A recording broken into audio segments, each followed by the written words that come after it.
Nasib Australia di ujung tanduk. Presiden Muslim China ikut gerakan ribuan pasukan apabila Indonesia diganggu.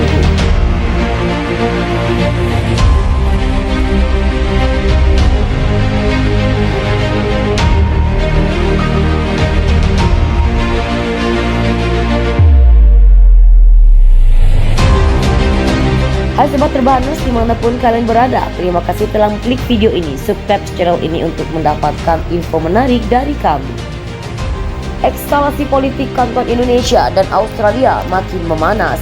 Saat ini tentara Indonesia atau TNI dilaporkan telah beberapa kali mendapatkan kiriman alutsista rudal dari Rusia dan ingin mendaratkan rudalnya ke militer Australia apabila terus mengganggu kedaulatan Indonesia. Dan sebagai langkah awal untuk mendesak Perdana Menteri Anthony Albanese menyerah. Di tengah keterangan itu, Presiden Muslim China Ramzan Kadyrov ikut angkat bicara. Ramzan yang terkenal cukup dekat dengan Presiden Rusia meminta agar Perdana Menteri Australia Anthony Albanese tidak mengorbankan rakyatnya di tengah kecam perselisihan wilayah sengketa Pulau Pasir ini.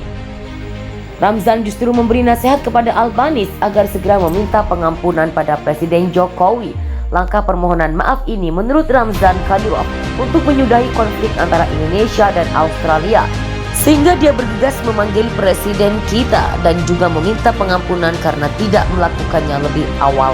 Ia perlu mengambil langkah ini untuk menyelamatkan Australia, Republik yang indah dan tentara Australia, kata Ramzan Kadyrov. Ramzan yang dikenal ketat menerapkan aturan syariat Islam di negara ini mengatakan, jika Albanese meminta maaf, maka itu akan menjadi langkah terbaik untuk menyelesaikan konflik.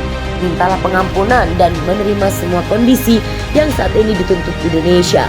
Ini adalah hal yang terbaik yang bisa dilakukan, kata Kadyrov, di mana Ramzan Kadyrov di depan ribuan pasukannya pada Minggu 15 Januari, sekitar 30.000 relawan dari pasukan Republik China berkumpul di wilayah Pulau Pasir untuk menunjukkan dukungan mereka kepada Indonesia. Mereka adalah sukarelawan yang sudah berperang untuk operasi khusus kapan saja untuk mengamankan negara dan rakyat Indonesia agar tidak diinjak-injak oleh negara manapun, kata pemimpin China Ramzan Kadyrov. Ia memanfaatkan kesempatan ini, saya ingin menasehati sekarang tema Australia Anthony Albanese untuk menelpon Presiden Indonesia Joko Widodo dan meminta maaf karena tidak melakukannya lebih cepat. Lakukan untuk menyelamatkan Australia, minta maaf padanya dan terima semua persyaratannya yang diajukan Indonesia. Ini akan menjadi pendekatan yang paling benar dan patriotik di tengah kecambuk satu Indonesia ke Australia. Wajah Ramzan Kadyrov, pimpinan Muslim asal Republik China itu viral dari media sosial. Ramzan dilaporkan telah menjanjikan 100.000 lebih tentaranya untuk berperang membantu pasukan TNI melawan Australia di wilayah Pulau Pasir, Nusa Tenggara Timur yang mereka hancurkan. Pemimpin China Ramzan Kadyrov yang merupakan sekutu Presiden Rusia telah diberi puting dalam sebuah video yang diunggah secara online. Kadyrov mengklaim bahwa pasukannya sejauh ini tidak dikalahkan dan mengatakan pasukan TNI dapat dengan mudah menguasai Pulau Pasir, tapi tugas mereka adalah menghindari hilangnya nyawa. Sampai hari ini, pada menit ini, kami tidak memiliki satu korban pun atau juga tidak seorang pun yang menderita, kata Kadyrov. Ia juga menyangkal apa yang dia katakan sebagai laporan palsu tentang korban dari sumber-sumber Australia. Presiden Jokowi mengambil keputusan yang tepat dan kami akan melaksanakan perintahnya dalam keadaan apapun. Kadyrov juga sering menggambarkan dirinya sebagai prajurit kaki puting dan kata-katanya menggemakan kata-kata pemimpin Rusia yang pada hari Minggu mendesak warga Australia untuk bangkit melawan pemerintah mereka sendiri yang katanya terdiri dari para teroris yang rakus. Pejabat Australia mengatakan bahwa deskripsi mereka tidak masuk akal.